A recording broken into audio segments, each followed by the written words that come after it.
ఆత్మదేవుడు కల్వరి కొండలు సంపూర్ణ సమర్పణ చేసెను చూడు. తగ్గింపు ప్రార్థన సమర్పణలో, తగ్గింపు ప్రార్థన సమర్పణలో, మార్గము సత్యము జీవము చూడు.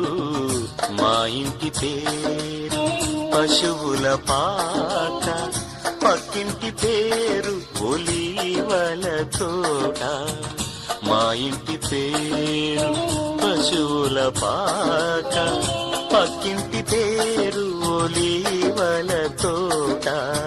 ఎదురింటి పేరు కల్వరి కొండ, మా వాడ పేరు సియోను కోట.